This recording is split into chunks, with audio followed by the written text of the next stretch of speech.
صباح الخير. لسه صاحي دلوقتي، مش نايم غير ساعتين، تعبان جدا، عندي امتحان النهارده، فان شاء الله الحق اروح بدري. يعني انا الحمد لله صاحي بدري، فاهم حاجه بس هجهز دلوقتي عشان نلحق نروح الامتحان.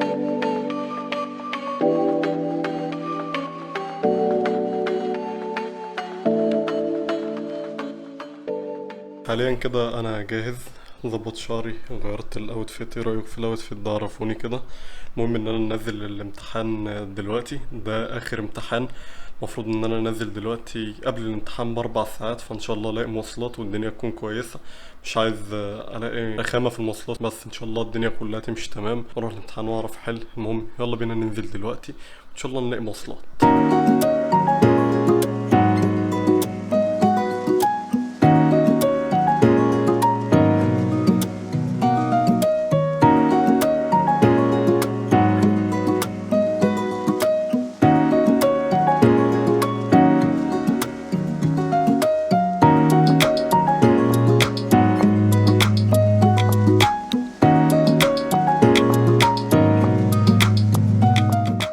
استراحة سريعة كده من المواصلات وقبل ما انزل الامتحان وكده نازل افطر. ولكن انا لو كل مرة كنت ببقى نازل متأخر، فانا المرة دي متأخر بزيادة، فاضل اقل من ساعة على الامتحان ولسه قدامي مواصلات تاني. ولكن لازم انزل افطر، بس انا زي ما قلت لكم قبل كده ان انا مش هروح الامتحان من غير ما افطر، فان شاء الله اروح بدري يعني، او اروح على الامتحان بالظبط. بس انا زي ما بقول لكم فاضل اقل من ساعة وانا ماشي براحتي خالص، مش عارف ليه. يعني المفروض اجي مش عارف ايه، بس الجو حر جدا. يعني لولا ان انا على امتحان ما كنتش هخرج النهارده. انا بسيح يا جدعان، درجه الحراره 44 تقريبا، فانا بسيح والجو وحش جدا. المهم راح اجيب كرواسون كالعاده، وبعدين نرجع نروح الامتحان تاني او نكمل رحله الامتحان وكده.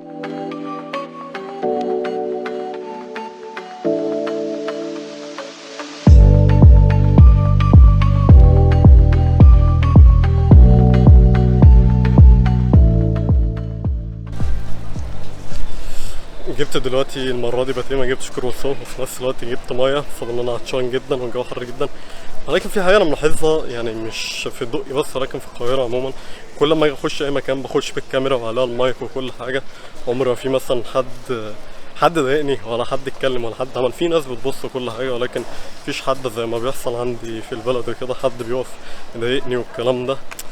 مش عارف يعني، فرق اختلاف فكرة اكيد وكل حاجة، بس يا ريت الموضوع ده يبقى في كل حتة. ما اخش مثلا المكان اللي انا بجيب منه الفطار وكده، بخش عادي محدش بيتكلم، بخش اي كافيه برضه محدش بيتكلم، بخش اي مطعم محدش بيتكلم.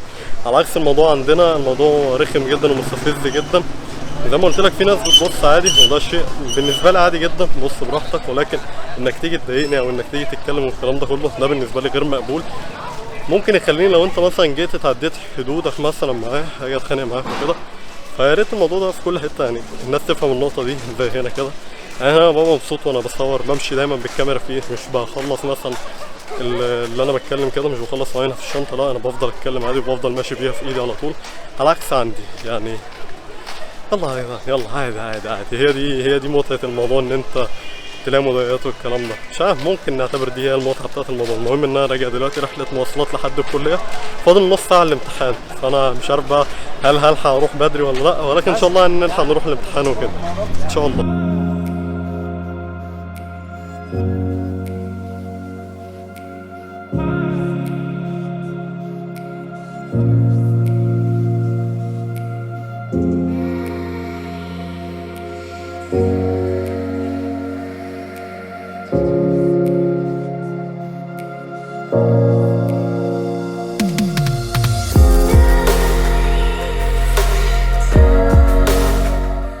مهما احاول اوصف لكم قد ايه انا بسيح، حرفيا انا بسيح بطريقه غبيه. انا يوسف، المهم رايح داخل امتحان دلوقتي، مش متفائل نهائيا بالامتحان، حاسس ان انا هخش هتام في الامتحان ده.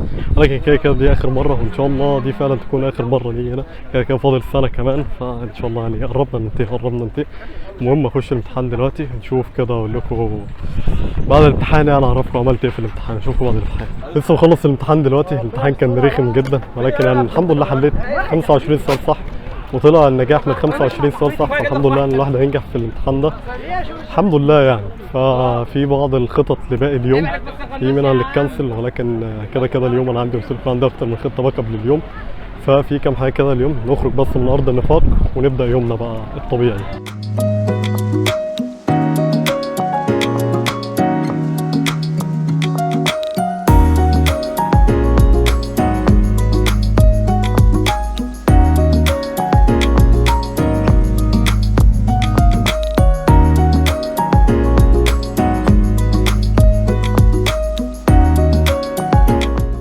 زي ما كان متوقع بالنسبه لي ان اول خطه تفشل، هي بالفعل فشلت. ولكن قبل ما اقول لك الاسباب اللي خلتها ان هي تفشل، خليني اقول لك ايه اول خطه اصلا. اول خطه بالنسبه لي هي ان كان الشباب عرفوا ان انا خارج وكده، كل واحد طب انا جاي معاك، طب انا جاي معاك، مش عارف ايه والكلام ده، زي ما انتوا عارفين يعني كله بيشبط ومش عارف ايه والكلام ده كله. فالمهم انا بالنسبه لي عادي، عايز تيجي تعالى، مش عايز تيجي انا كده كده خارج. فالمهم جينا النهارده بعد الامتحان، كل واحد يقول لك ايه، ده مش عارف، ده امه بتولد، ده ابوه طرده من البيت، ده خالته بتتجوز، ده مش عارف ايه، حاجه فارغه من الاخر. يعني انا بالنسبه لي لو انت كراجل مسؤول، والله بص انا مش عايز اخرج النهارده، بس الموضوع بسيط، انا مش هزعل وانت ولا هتبقى اتضايقت ولا اي حاجه. ده الافعال اللي يعملها الرجاله. ولكن فوق من الكلام ده كله، هما بيتعجبوا ليه؟ بسبب ان مفيش ولا واحد من التاني طايق التاني، فقلت الخروج كده كده كانت هتبقى وحشه. فانا بالنسبه لي افضل حاجه ان احنا ما خرجناش كلنا مع بعض. لا هل انا زعلان من حد فيهم؟ لا، انا مبسوط جدا ان احنا كلنا ما خرجناش. نيجي بقى على بلان بي اللي انا اقول لك عليها كمان شويه، ودي البلان المفضله ليا.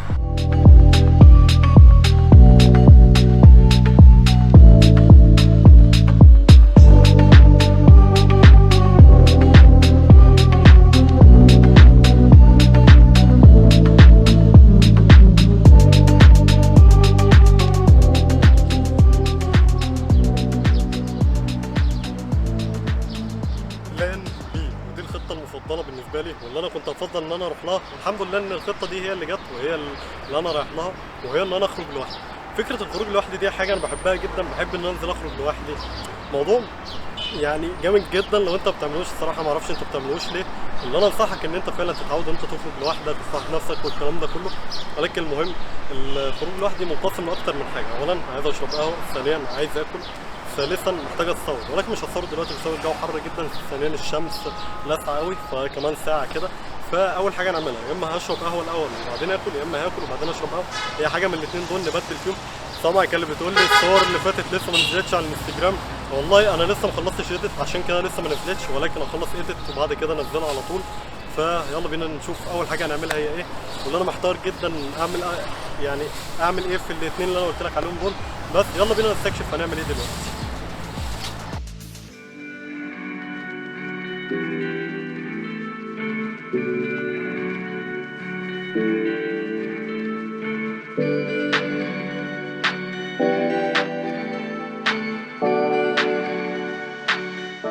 زي ما انت شفتوا كده، قررت اول حاجه اعملها هي ان انا اشرب قهوتي. القهوه المره دي ما كانتش حلوه زي المره اللي فاتت، ولكن السيل كويسه. وانا قاعد هناك بقى قعدت اشحن الموبايل، في نفس الوقت عملت ايديت للفوتو شوت اللي فات. كده فاضل لنا اول فوتو شوت وتاني فوتو شوت، دول اللي محتاج اعمل لهم ايديت. لكن غير كده اخر واحد معمول له ايديت، اخر واحد خلصت الصور عملت له ايديت، عملت كل حاجه فيها. ولكن الجو دلوقتي حر جدا لسه، المشكله الساعه دلوقتي 7:15، معرفش ليه الجو حر لسه، بس تمام يعني. دلوقتي انت عارف ان هي حاجه من الاثنين، يا اما هتصور الاول وبعدين اكل، يا اما هاكل وبعدين اتصور. ولكن هي حاجه من الاثنين، او ممكن الاثنين، ده اتصور وبعدين اكل وبعدين اتصور تاني. هي حاجه من الاثنين دول، مش عارف لسه الصراحه ايه الدنيا، او يعني لسه بشوف لوكيشن كده ان انا اتصور فيه وكده. ولكن اهم حاجه ان الواحد شرب قهوته، الواحد فاق كده. يعني زي ما قلت لك انا مش شرط ان انا اشرب قهوتي في اول اليوم، انا ودماغي جايباني اشرب قهوتي فين؟ قهوتي شربتها في نص اليوم، فانا فايق جدا دلوقتي. اهم حاجه ان انا فايق ومبسوط دلوقتي. بس لسه نشوف لوكيشن نتصور فيه.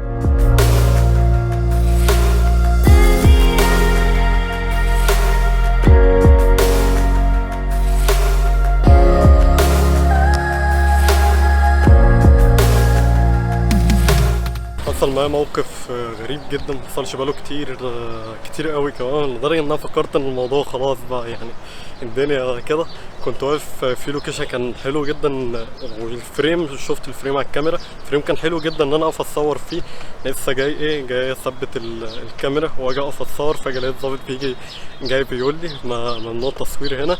الصراحه كان محترم، لولا ان هو محترم، فغير كده يعني كنت ابقى متضايق وكده. لكن هو كان محترم جدا وشرح لي ليه ما ينفعش اصور في الوقت ده في المكان ده.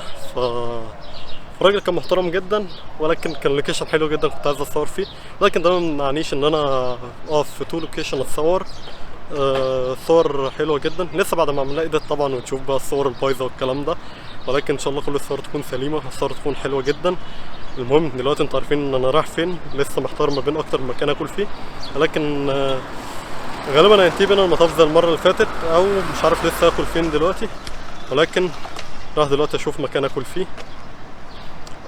وفي حاجه افتكرت ان انا عايز اشتريها، يا رب الاقيها. هي في وسط البلد جنب مول البستان او في مول البستان، مش عارف بتتباع فين بالظبط، لسه اشوف. فدي حاجه لسه افتكرت دلوقتي وانا بصور ان انا محتاج اشتريها، فالحمد لله انا افتكرت، فهعمل الاتنين دول. بس انا جعان جدا فبفكر اكل الاول. We were rolling with the waves, let them crash down on me, and you showed me the way, the best things in life. انا مفرهد وتعبان بطريقه غبيه بسبب ان انا محتاج اكل، جعان جدا. ولكن في الفتره اللي فاتت صورت كميه تايم لابس، صورت كتير قوي، يعني مش قادر استنى لحد ما اشوفهم، بسبب ان في حاجات فيهم حلوه جدا جدا جدا. ولكن في كام موقف كده حصل وانا واقف بصور واحد من التايم لابس اللي انا صورتهم، فجاه لقيت ظابط جاي بيقول لي، دي تاني مره تحصل معايا في نفس اليوم، ظابط جاي يقول لي ما ينفعش تصور هنا بسبب ان في وزير هنا.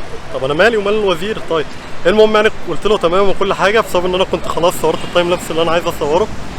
فدي اول حاجه، او ده تاني موقف يحصل. ولكن المهم دلوقتي انا رايح اكل بسبب ان انا جعان جدا ومهنج. ف يلا بينا نروح نشوف هناكل ايه. جعان جدا يا جدعان، جعان جدا. استنى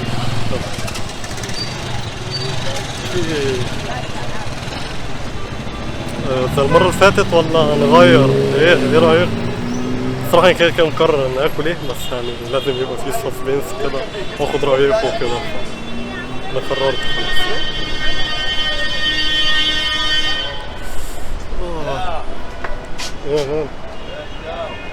ايه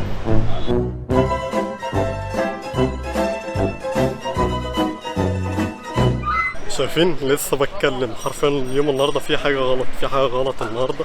دي تالت مره تحصل معايا، والمشكله ان انا مش معايا اي ستورج ديفايس انقل عليه كل الداتا اللي انا صورتها، بسبب ان مش عارف، حاسس ان هيحصل حركه غدر في نهايه اليوم. فانا مش عارف الصراحه الدنيا في ايه، والمشكله ان انا مش معايا اي ستورج ديفايس زي ما قلت لكم ان انا انقل كل حاجه صورتها عليه، فدي مشكله.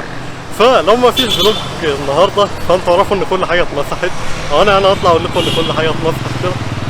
مش كان انا اخد باك اب على ايه، مش معايا اي حاجه. بس المهم يعني راح اكل دلوقتي عشان مهنج جدا، دي اهم حاجه، اهم من اي حاجه دلوقتي.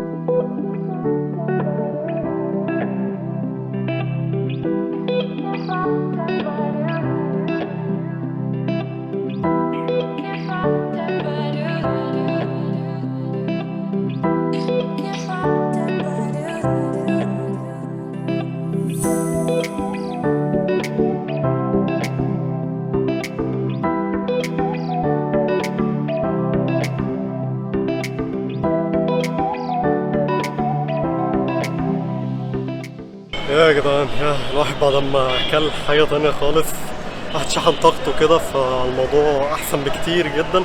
ولكن خلينا نقيم المطعم تاني مره. ده كده الخدمه هتاخد كذلك 8 من 10. مش عارف المره اللي فاتت اديتها كام، ولكن المره دي تاخد 8 من 10. الاكل هو اللي عليه شويه كلام كده.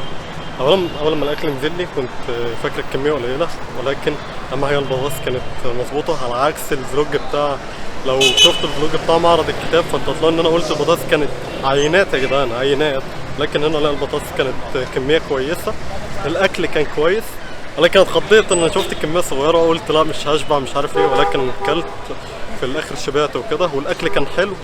والخدمه المره دي انا مش عارف، كانوا صراع جدا عن المره اللي فاتت. المره اللي فاتت انا حسبتها الاكل ما جاش بالسرعه اللي الاكل جه بيها المره دي. الاكل كان كويس، الصف لذيذ، ناس لذيذه وكده.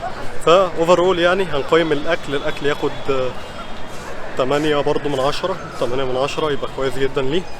المطعم بقى كاوفرول 8 ونص من 10. ف يعني الاكل كان حلو، المكان كان حلو، المكان لذيذ، الفايب لذيذه، كل حاجه لذيذه. المهم دلوقتي الساعه 10. انا عارف ان انا متاخر جدا، مش عارف هل هلاقي مواصلات ولا لا، ولكن قبل ما اروح نازل دلوقتي على البستان او في محل كده جنب البستان، نازل اسال على شويه حاجات ليها علاقه بالنتوركينج، يعني شويه سلوك وشويه حاجات كده نازل اسال عليها في بس RG 11 6 بن دي اللي انا هجيبها دلوقتي. لكن غير كده بقى الحاجات التانية هسأل عليها، لان انا شفت سعرها بالدولار غالية جدا، او لو جيت حاولتها تلاقيها غالية جدا، ولكن بس انا عايز اعرف سعرها في مصر والكلام ده واشوف يعني بنزل في مرة تانية اجيبها، فانا راح اشوفها دلوقتي بعد كده خلاص بقى هروح. ولكن المشكلة ان انا عايز اتصور تاني بس مفيش وقت، بس المهم اروح بس اشوف البتاع ده ونشوف بقى هنصور تاني ولا لا.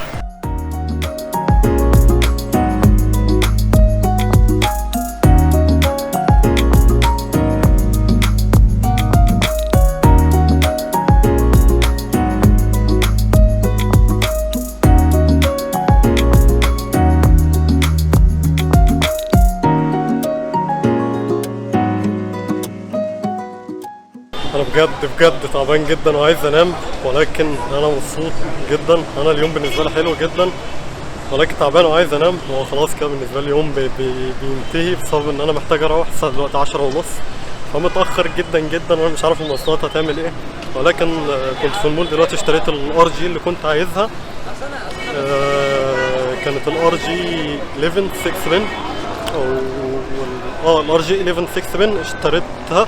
انا مش عارف ازاي دي مش بتتباع عندي، بجد نفسي افهم حاجه بجد تجنني ازاي حاجه بسيطه زي دي مش بتتباع عندي. ولكن اهم حاجه ان انا اشتريتها، اشتريت كميه كمان، يعني مش كميه كبيره قوي، اشتريت شويه يعني بحيث ان انا استخدمهم كده وقت ما احتاجهم. مهم رايح دلوقتي رحله مواصلات، يعني رحله كبيره جدا لحد ما نوصل. ان شاء الله الاقي مواصلات، ان شاء الله الدنيا دي تكون لذيذه ولطيفه، ان شاء الله يعني مواصلات ما تكونش رخمه. كنت اقول ايه تاني؟ كنت اقول ايه؟ عايز حد يفكرني يا جدعان، كنت اقول ايه؟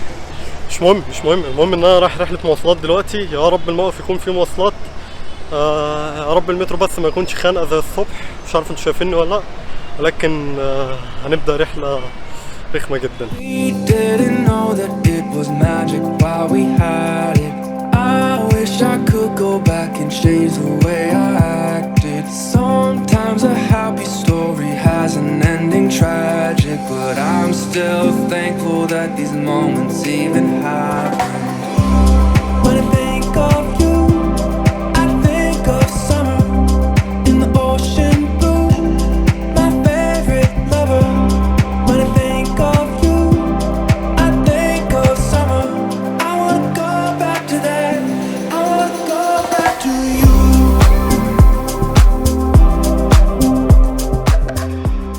نزلت دلوقتي من المترو، حاليا رايح الموقف. يا رب الاقي عربيات زي الخميس اللي فات، يا رب، بسبب ان انا اولا مش قادر اقف، ثانيا يعني انا مبسوط كده طول اليوم، فمش عايز خازوق يطلع في اخر اليوم كده.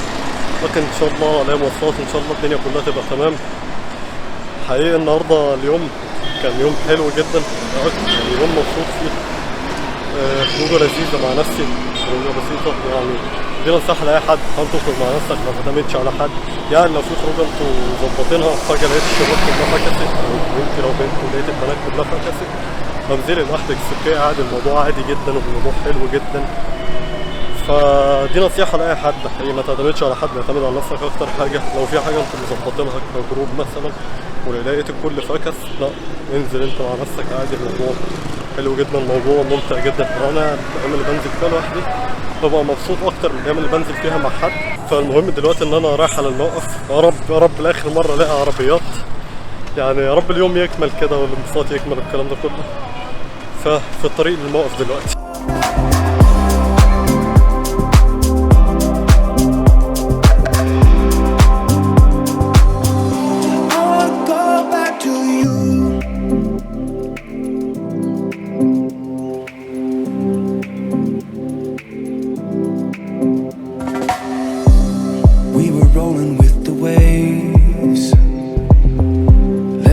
Crash down on me, and you showed me the way. The best things in life are free. بعد ساعة ونص أو مش عارف قد إيه الساعة، المهم يعني الساعة دلوقتي 12:30، وصلت مدينة البؤساء. اخيرا بعد رحله طويله جدا في المواصلات. اول ما رحت الموقف لقيت الحمد لله في عربيات، ولكن السواق قال لك انا هطلع على 30، وهي المفروض اصلا الاجره 26 بس هم بياخدوها 28. يعني العادي اصلا في خميس مش خميس اي يوم عادي بياخدوها 28، فجه النهارده قال لك 30. الناس قالت له ماشي ومش عارف ايه. والله الناس لو ما كانتش وافقت كان طلع على 28 عادي. بس انت هتعمل ايه؟ كل السواقين متفقه على كده. بس تمام يعني، اهم حاجه ان الواحد وصل. يوم النهارده كان متعب جدا، كان الواحد يعني فاهم. انا تعبت جدا النهارده، ولكن على قد ما تعبنا على قد ما اليوم كان حلو. اليوم اتبسطت في اليوم النهارده كتير جدا يعني. انا بالنسبه لي الصراحه اتبسطت كتير. ما اعتقدش ان انا لو كنت خرجت مع الشباب او الشباب كانوا كنت هتبسط زي ما انا اتبسطت كده. بس اليوم اوفرول يعني جريت داي. مش هجيب عربية تانية؟ لا بس انا تعبان جدا، هروح انام دلوقتي خلاص كده. فالفترة الجاية الصراحة يعني في خطط كتير ليها بعد ما خلصت الامتحانات عموما، يعني في خطط كتير الفترة الجاية. في سفرية يوم 12 أو 13، يوم من الاتنين دول. مش عايز احرق الخطط يعني، مش عايز احرق ايه اللي هيحصل في الفترة الجاية، لكن الفترة الجاية فيها خطط كتير جدا. ولكن يعني دي كانت كل حاجة النهاردة. بس كده الصعب ان انا عايز اروح انام، تعبان جدا. بس كده شكرا، سلام.